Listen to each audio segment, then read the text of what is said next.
Hi all, ಎಲ್ಲರಿಗೂ ನಮಸ್ಕಾರ. Welcome back to my channel sans lifestyle. ಇವತ್ತಿನ ವಿಡಿಯೋಲಿ ಒಂದು ಡೆಲಿಷಿಯಸ್ ಆಗಿರುವಂತಹ ರೆಸಿಪಿ ಸೋಯಾ ಚಂಕ್ಸ್ ಪುಲಾವ್ನ ಹೇಗೆ ಮಾಡೋದು ಅಂತ ತಿಳಿಸ್ಕೊಟ್ಟಿದ್ದೀನಿ.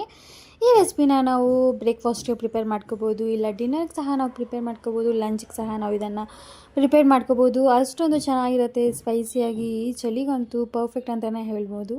ಒಮ್ಮೆ ಟ್ರೈ ಮಾಡಿ ನೋಡಿ.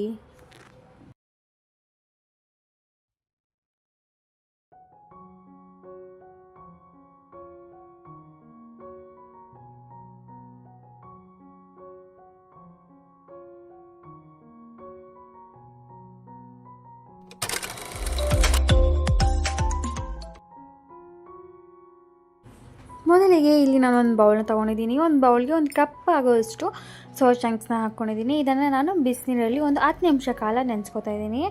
ಈಗ ಈ ಗ್ಲಾಸ್ ಅಳತೆ ಪ್ರಕಾರ ನಾನು 1.5 ಗ್ಲಾಸಷ್ಟು ಅಕ್ಕಿನ ತೊಗೊಂಡಿದ್ದೀನಿ. 1.5 ಗ್ಲಾಸ್ ಅಕ್ಕಿಗೆ 2.5 ಗ್ಲಾಸಷ್ಟು ನೀರನ್ನು ಹಾಕಿ ನೆನೆಸ್ಕೋಬೇಕಾಗುತ್ತೆ. ಈಗ ಒಂದು ಕುಕ್ಕರ್ ಇಟ್ಕೊಂಡಿದ್ದೀನಿ. ಕುಕ್ಕರ್ ಕಾದ ನಂತರ ಅದಕ್ಕೆ ಸ್ವಲ್ಪ ತುಪ್ಪ ಹಾಗೆ ಒಂದು 2 to 3 ಟೇಬಲ್ ಸ್ಪೂನಷ್ಟು ಎಣ್ಣೆನ ಹಾಕ್ಕೊಂಡು, ಎಣ್ಣೆ ಬಿಸಿ ಆದ ನಂತರ ನಿಮಗೆ ಇಷ್ಟಕ್ಕೆ ತಕ್ಕಂಗೆ ಸ್ಪೈಸಸ್ನ ಆ್ಯಡ್ ಮಾಡಿಕೊಂಡು ಅದು ಲೈಟಾಗಿ ಫ್ರೈ ಆದ ನಂತರ ಲೈಟಾಗಿ ಕಲರ್ ಚೇಂಜ್ ಆಗೋವರೆಗೂ ನಾವು ಫ್ರೈ ಮಾಡಿಕೊಂಡ್ರೆ ಸಾಕು. ಈಗ 10 ನಿಮಿಷ ಆದಮೇಲೆ ಇಲ್ಲಿ ನೋಡ್ಬೋದು ಸೋಯಾ ಚಂಕ್ಸ್ ಸಹ ನೀರಲ್ಲಿ ಚೆನ್ನಾಗಿ ನೆಂದಿದೆ. ಈಗ ನಾವು ಇದನ್ನು ಸೋಯಾ ಚಂಕ್ಸ್ನ ಕ್ಲೀನಾಗಿ ನೀರೆಲ್ಲ ಹಿಂಡಿಬಿಟ್ಟು ಒಂದು ಬೌಲ್ಗೆ ನಾವು ಟ್ರಾನ್ಸ್ಫರ್ ಮಾಡ್ಕೋಬೇಕಾಗುತ್ತೆ. ವಿಡಿಯೋಲಿ ನೋಡಿಸ್ತಿದ್ದೀನಲ್ವ, ಆ ರೀತಿ ಒಂದು ಬೌಲ್ಗೆ ಹಾಕ್ಕೊಂಡು ಆನಂತರ ನಾವು ಇದನ್ನು ಸೋಯಾ ಚಂಕ್ಸ್ನ ಮ್ಯಾರಿನೇಟ್ ಮಾಡ್ಕೋತಾ ಇದ್ದೀನಿ. ಈ ರೀತಿ ನಾವು ಮ್ಯಾರಿನೇಟ್ ಮಾಡಿಕೊಂಡ್ರೆ ಉಪ್ಪು ಖಾರ ಅನ್ನೋದು ಚೆನ್ನಾಗಿ ಅಂಟತ್ತೆ, ಸಪ್ಪೆ ಅನ್ನೋದು ಇರಲ್ಲ. ಇದಕ್ಕೆ ನಾನು ಒಂದು 2 ಟೇಬಲ್ ಸ್ಪೂನ್ ಆಗುವಷ್ಟು ಮೊಸರು ಹಾಗೆ ಸ್ವಲ್ಪ ಅರಿಶಿಣದ ಪುಡಿ ಹಾಗೆ ಖಾರದ ಪುಡಿ ಹಾಗೆ ಸ್ವಲ್ಪ ಧನಿಯಾ ಪುಡಿ ಹಾಕ್ಕೊಂಡು ಚೆನ್ನಾಗಿ ಮಿಕ್ಸ್ ಮಾಡ್ಕೋತಾ ಇದ್ದೀನಿ. ಈ ರೀತಿ ಮಿಕ್ಸ್ ಮಾಡಿಕೊಂಡು ನಾವು ಒಂದು ಸೈಡ್ಗೆ ಎತ್ತಿಕೋಬೇಕಾಗತ್ತೆ. ಇಲ್ಲಿ ನೋಡ್ಬೋದು ಈರುಳ್ಳಿ ಸಹ ಲೈಟಾಗಿ ಕಲರ್ ಚೇಂಜ್ ಆಗಿದೆ ಅಲ್ವಾ. ಈಗ ಇದಕ್ಕೆ ನಾನು ಒಂದು 2 ಟೇಬಲ್ ಸ್ಪೂನ್ ಆಗೋಷ್ಟು ಶುಂಠಿ ಮತ್ತು ಬೆಳ್ಳುಳ್ಳಿ ಪೇಸ್ಟ್ನ ಸಹ ನಾನು ಹಾಕೋತಾ ಇದ್ದೀನಿ. ಇದನ್ನು ನಾವು ಚೆನ್ನಾಗಿ ಮಿಕ್ಸ್ ಮಾಡಿಕೊಂಡು ಒಂದು 2 ನಿಮಿಷ ಕಾಲ ನಾವು ಫ್ರೈ ಮಾಡ್ಕೋಬೇಕಾಗುತ್ತೆ. ಹಸಿ ವಾಸನೆ ಹೋಗೋವರೆಗೂ ನಾವು ಇದನ್ನು ಫ್ರೈ ಮಾಡಿಕೊಂಡ್ರೆ ಸಾಕು. ಈಗ ಇಲ್ಲಿ ನೀವು ನೋಡ್ಬೋದು ಶುಂಠಿ ಮತ್ತು ಬೆಳ್ಳುಳ್ಳಿ ಪೇಸ್ಟ್ ಸಹ ಲೈಟಾಗಿ ಎಣ್ಣೆ ಬಿಡೋಕ್ಕೆ ಸ್ಟಾರ್ಟ್ ಆಗಿದೆ ಅಲ್ವಾ. ಈಗ ಇದಕ್ಕೆ ನಾನು ಒಂದು 2 ಟೊಮ್ಯಾಟೊ ಪ್ಯೂರಿ ಮಾಡ್ಕೊಂಡಿದ್ದೆ, ಅದನ್ನು ಸಹ ನಾನು ಇಲ್ಲಿ ಹಾಕೋತಾ ಇದ್ದೀನಿ. ಹಾಕ್ಕೊಂಡು ಚೆನ್ನಾಗಿ ಮಿಕ್ಸ್ ಮಾಡಿ ಇದನ್ನು ನಾವು 2 ನಿಮಿಷ ಕಾಲ ಆದರೂ ನಾವು ಇದನ್ನು ಕುಕ್ ಮಾಡ್ಕೋಬೇಕಾಗುತ್ತೆ. ಟೊಮ್ಯಾಟೊಲಿರೋ ಹಸಿ ವಾಸನೆ, ಟೊಮ್ಯಾಟೊ ಎಲ್ಲ ಚೆನ್ನಾಗಿ ಬೇಯಬೇಕಲ್ವಾ. ಆದ್ದರಿಂದ ನಾವು ಒಂದು 2 ನಿಮಿಷ ಕಾಲ ನಾವು ಇದನ್ನು ಫ್ರೈ ಮಾಡಿಕೊಂಡ್ರೆ ಸಾಕು.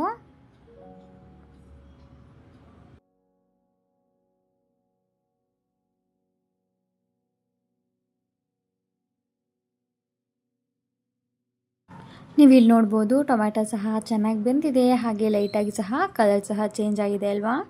ಈಗ ಇದಕ್ಕೆ ನಾನು ಸ್ವಲ್ಪ ಕೊತ್ತಂಬರಿ ಸೊಪ್ಪನ್ನ ಹಾಕ್ಕೊಂಡು ಒಮ್ಮೆ ಚೆನ್ನಾಗಿ ಮಿಕ್ಸ್ ಮಾಡಿ ಇದಕ್ಕೆ ನಾನು ರುಚಿಗೆ ತಕ್ಕಷ್ಟು ಉಪ್ಪು ಹಾಗೆ 1 ಸ್ಪೂನ್ ಆಗೋಷ್ಟು ಧನಿಯಾ ಪುಡಿ, 1 ಸ್ಪೂನ್ ಆಗೋಷ್ಟು ಖಾರದ ಪುಡಿ ಹಾಕ್ಕೊಂಡು, ನಿಮಗೆ ಬೇಕು ಅಂದರೆ ಬಿರಿಯಾನಿ ಮಸಾಲೆನ ಸಹ ನೀವು ಹಾಕ್ಕೊಂಡು ಒಮ್ಮೆ ಮಿಕ್ಸ್ ಮಾಡಿ ಆದ ನಂತರ ಇದಕ್ಕೆ ನಾನು ಸ್ವಲ್ಪ ನೀರನ್ನು ಹಾಕ್ಕೋತಾ ಇದ್ದೀನಿ. ಮಸಾಲೆ ಎಲ್ಲ ಬೇಯಬೇಕಲ್ವ, ಆದ್ದರಿಂದ ಸ್ವಲ್ಪ ನೀರು ಹಾಕ್ಕೊಂಡು ಚೆನ್ನಾಗಿ ನಾವು ಈ ರೀತಿ ಮಿಕ್ಸ್ ಮಾಡಿಕೊಂಡು ಒಂದು 2 ನಿಮಿಷ ಕಾಲ ನಾವು ಇದನ್ನು ಬಿಡಬೇಕಾಗುತ್ತೆ.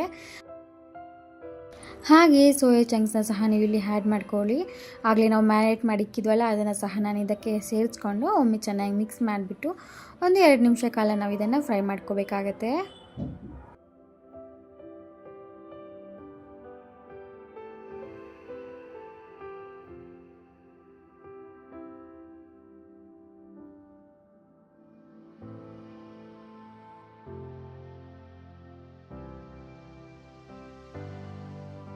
ಈಗ ಇದಕ್ಕೆ ನಾನು ಆಗಲೇ ನೆನೆಸಿಕ್ಕಿದ್ವಲ್ಲ ಅಕ್ಕಿ ಮತ್ತು ನೀರನ್ನು, ಅದನ್ನು ಸಹ ನಾನಿಲ್ಲಿ ಸೇರಿಸ್ತಾ ಇದ್ದೀನಿ.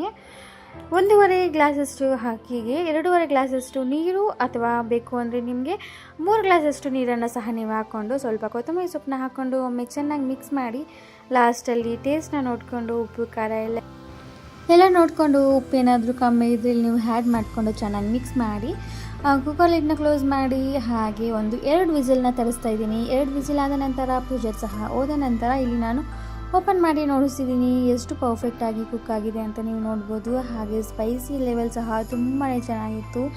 ಈ ಚಳಿಗಂತೂ ಈ ಥರ ಮಾಡ್ಕೊಂಡು ತಿಂತಾಯಿದ್ರೆ ಎಷ್ಟೋ ಚೆನ್ನಾಗಿರುತ್ತೆ ಅಂತಲೇ ಹೇಳ್ಬೋದು. ನೀವು ಒಮ್ಮೆ ಟ್ರೈ ಮಾಡಿ ನೋಡಿ ಗಾಯ್ಸ್. ಇಲ್ಲಿ ನಾನು ನಿಧಾನಕ್ಕೆ ಎಲ್ಲ ಚೆನ್ನಾಗಿ ಮಿಕ್ಸ್ ಮಾಡಿಕೊಂಡು ಒಂದು ಪ್ಲೇಟ್ಗೆ ಸರ್ವ್ ಮಾಡ್ಕೋತಾ ಇದ್ದೀನಿ. ನಾನಿವತ್ತು ಈ ಸೋಯಾ ಚಂಕ್ಸ್ ಪುಲಾವ್ನ ರೈತ ಜೊತೆ ಸರ್ವ್ ಮಾಡ್ಕೊಂಡಿದ್ದೆ. ನಿಮಗೆ ಬೇಕು ಅಂದರೆ ಚಟ್ನಿ ಜೊತೆ ಸಹ ನೀವು ಸರ್ವ್ ಮಾಡ್ಕೋಬೋದು. ನಾನಿವತ್ತು ರೈತ ಜೊತೆ ಸರ್ವ್ ಮಾಡ್ಕೊಂಡಿದ್ದೆ. ತುಂಬಾ ಚೆನ್ನಾಗಿತ್ತು ಅಂತಲೇ ಹೇಳ್ಬೋದು, ಅಷ್ಟೊಂದು ಚೆನ್ನಾಗಿತ್ತು. ನೀವು ಒಮ್ಮೆ ಟ್ರೈ ಮಾಡಿ ನೋಡಿ ಗಾಯ್ಸ್. ಈ ವಿಡಿಯೋ ನಿಮಗೆ ಸ್ವಲ್ಪನಾದರೂ ಇಷ್ಟವಾಗಿದ್ದರೆ, ಸ್ವಲ್ಪನಾದರೂ ಯೂಸ್ಫುಲ್ ಅನಿಸಿದರೆ ಪ್ಲೀಸ್ ಒಂದು ಲೈಕ್ ಕೊಟ್ಟು ಸಪೋರ್ಟ್ ಮಾಡಿ, ಹಾಗೆ ಸಬ್ಸ್ಕ್ರೈಬ್ ಮಾಡ್ಕೊಳ್ಳಿ ಅಂತ ಹೇಳ್ತಾ ಮುಂದಿನ ವಿಡಿಯೋಲಿ ಸಿಗೋಣ. Thank you so much guys for watching the full video with lots of love. Bye bye.